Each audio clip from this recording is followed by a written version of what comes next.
Okay, let's start with the prayer. Om Sahana Bhavatu Sahanau Bhunaktu Saha Viryam Karavavahai Tejasvinavadhitamastu Mavid Vishavahai. Om Shanti Shanti Shanti. Chinmayam Vyapiyat Sarvam Trailokyam Sacharacharam Tatpadam Darsitam Yena Tasmai Sri Gurave Namaha. Sri Gurubhyo Namaha. Hari Om. So we're discussing the three types of reality. The Paramarthika Satyam, then we have a Vyavaharika Satyam, then this is the Pratibhasika Satyam. Now we'll go into later, we will introduce also a waking state and a dream state and a deep sleep state. And this Vyavaharika Satyam is valid in the waking state, and in the dream state, the Pratibhasika Satyam is because individual creation, therefore comes under Pratibhasika.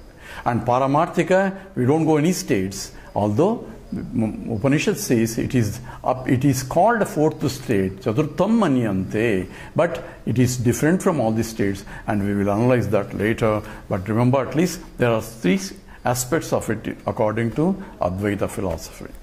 Now, this adhyasa, the error of superimposition, is important to understand who I am. Who I am is, I am, this is due to adhyasa. Therefore, I had to remove the adhyasa. When I remove the adhyasa, means remove the error. When I remove the error, then I understand I am. Who is that I am? Aham Brahmasmi has to be understood. And what is that Aham Brahmasmi? Is I am complete and full by myself as I am, and I cannot describe that state anyway. And that's why he said in the Bible also, or if you ask, who is that Lord, who are you? All he could say is, I am that I am. Because anything I add after I am is only qualifying myself, and any qualification belongs an object. And therefore I am not an object, I am only, therefore a reflective statement is used in that. Now we will go into a little bit more analysis now. So when we said all knowledge that we are doing through perceptual process is attributive knowledge, and we never get the substantive knowledge by any means. Then what is the substance? It says, you can say this is iron, this is chair, this is wood and all that, but even those are also not really, this is only names and forms, even by science also, because according to science it's only electrons, protons, neutrons. There is no really iron which is different from gold, or it's only packaging is different, but in essence fundamentally particles also. We'll go into that later, but at least you will see, even from the science point, these differences that we are attributing is only superficial. Then what exactly is substance then?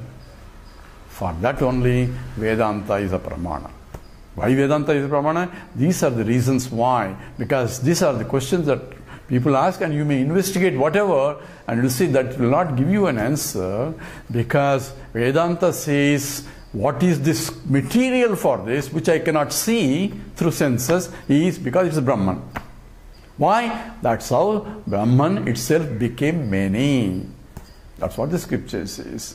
Says itself is what was there is pure existence that was there. Sadeva Saumya Idamagramasit. Before the creation, what was there is only existence, pure existence, which is of the nature of consciousness. So it was Satchit, and there is nothing other than it is limitless. So what was there is Satchidananda was there. And it saw, and then it says, Bahushyam Prada Eti, let me become many. Therefore, he became many. So, becoming many involves a material cause. We mentioned, say, gold became many. So, gold became many into ornaments. So, gold is the material for all the ornaments. Goldsmith doesn't become many ornaments. He is only an intelligent cause, but not the material cause. And we also said, in the case of Ishvara, Brahman, he has to become many. He is both the intelligent cause as well as the material cause. So hence in the Vishnu Sahasranama, he says Karanam, Karanam, Karta. So he is both Karta, Karanam as well as Karanam also. And that means he is both material cause as well as the intelligent cause for the creation. So implication is every material that I see in truth is nothing but Brahman only. For that only Vedanta as a pramana. Therefore, Brahman is imperceptible, cannot be seen because Brahman is infinite. So what I can see is attributes of the object. And based on the attributes, I give a name for it. Attributes are called form, color, and so on. So we call it form, etc. Which means Sabda, Sparsha, Rupa, Rasa, Gandha. All attributes are included in the form. And now we are giving a name for it, and we call a name and identify that is an object. What is the real object? It is actually Brahman with the attributes of this particular, which is different from that. And therefore, what is an object? Object is nothing but a form to which we give a name. And how do we give a name? For that we should know. Without knowing, we cannot give a name. So that means it should have the knowledge of, some knowledge of conscious entity about the attributes, and there is an object out there. So object out there is now reduced to Nama and a Rupa. Nama is a name, that means involving the knowledge of by a conscious entity somewhere, at least a conscious entity should know, because the object doesn't say I am there. Somebody has to say object is there, because object is inert. Therefore, it involves the existence of the object has to be established or confirmed by a conscious entity, says there is an object. And that object is with these attributes. So based on the attributes, I name the object as a ring or a bangle or a necklace or a bracelet. I am not naming gold. It's only a form, and form I am giving a name. So ring is different from bangle, and bangle is different from a necklace, because each attributes based knowledge says this is a ring which is different from a bangle, which is different from a necklace. So the attributive knowledge is only based on which I say ring is an object, which is different from a bangle, and ring is an object because it has these attributes. So follow all these things exactly identical.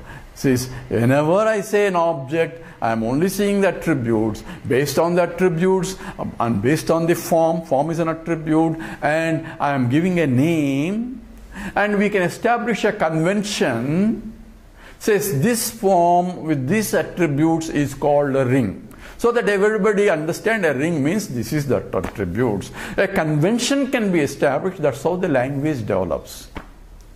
But starting point is an observer observing the attributes. Observer means a conscious entity observing the attributes through the senses and the mind, and from that it says and giving a name, so a knowing and a naming, and based on the forms through which senses are gathering. All that is implied. So this is to be understood. The essence is I cannot see, I cannot know the substantive of any object.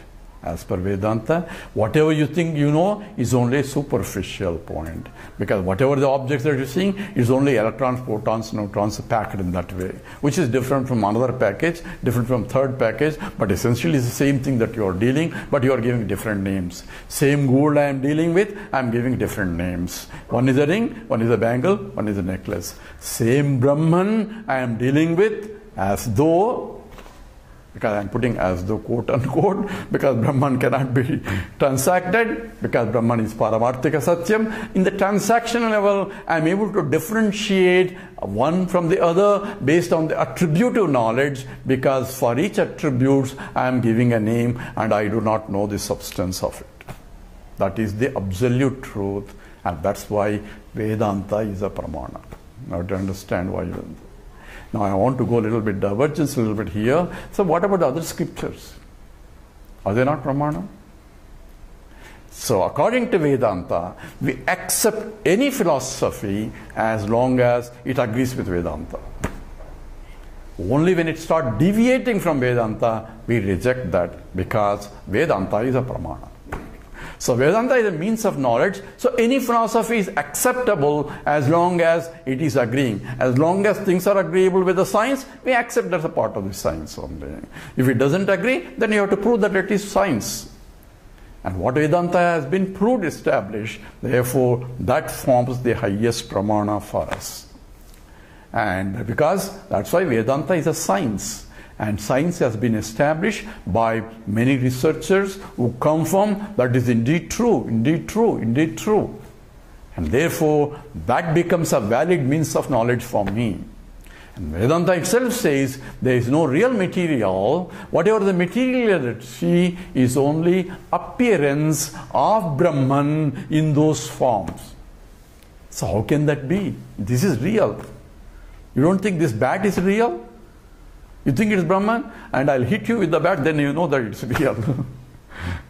That's what one Dvaitin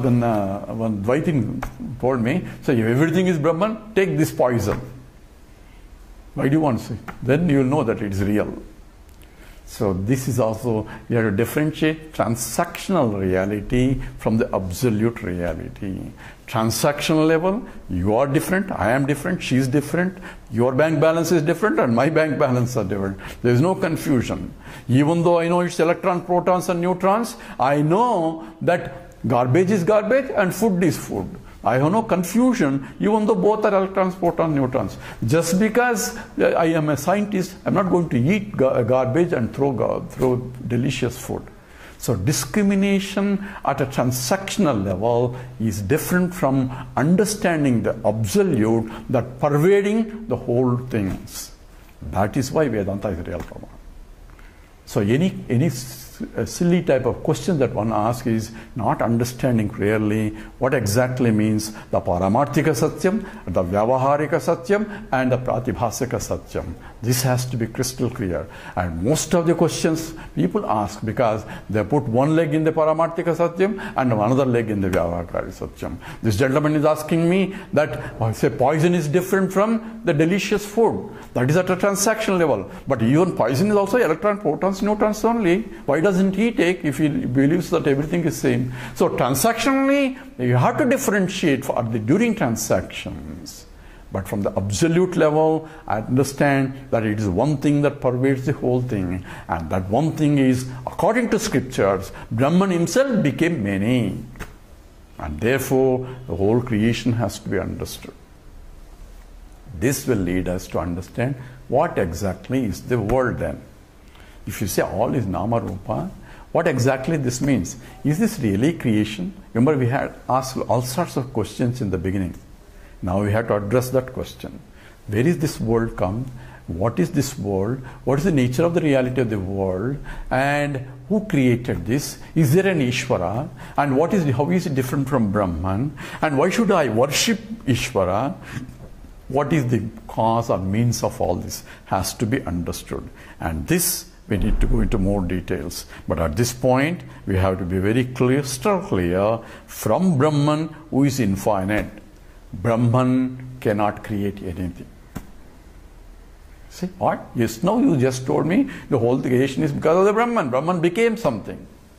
That's why we have to understand what is Vyavaharika Satyam and what is Paramarthika Satyam. From Paramarthika Satyam, Brahman alone is, and infinite alone is. And nothing can come out of Brahman. Why? Infinite cannot undergo modification. Why? Because it's infinite. In fact, if you read the Mandukya Karika of Gaudapada, it's crystal clear. It says there cannot be any creation. What is creation you think is, that's your problem. But from the point of Paramarthika Satyam, there is no difference of any kind. That means there cannot be creation. And Brahman cannot create because Brahman is infinite. Any creation involves a modification. Therefore, Brahman cannot undergo modification. Why? Because it's infinite. But I'm seeing creation. Yes.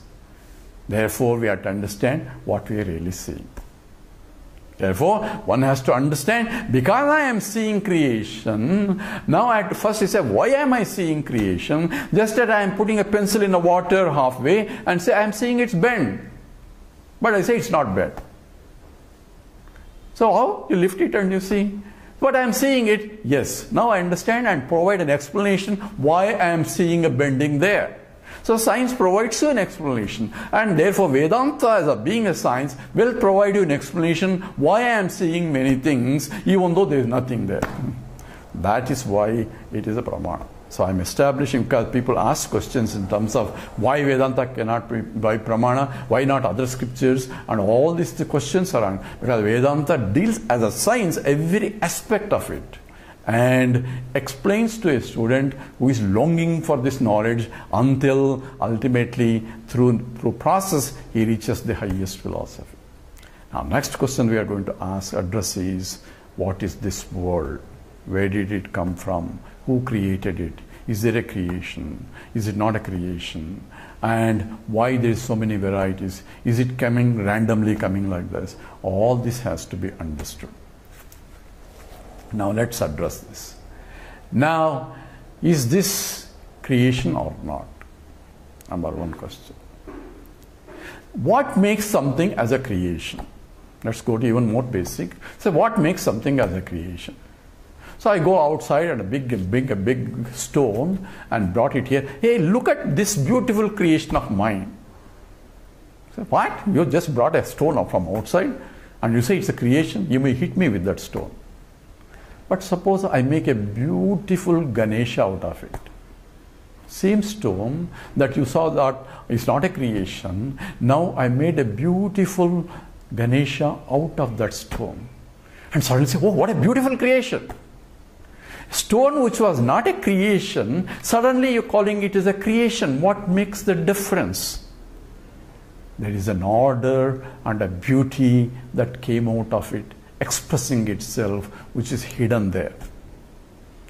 So creation involves a beautiful order that makes it a system, a proportional. In the creation of any form, there is a proportionality involved where everything is in order.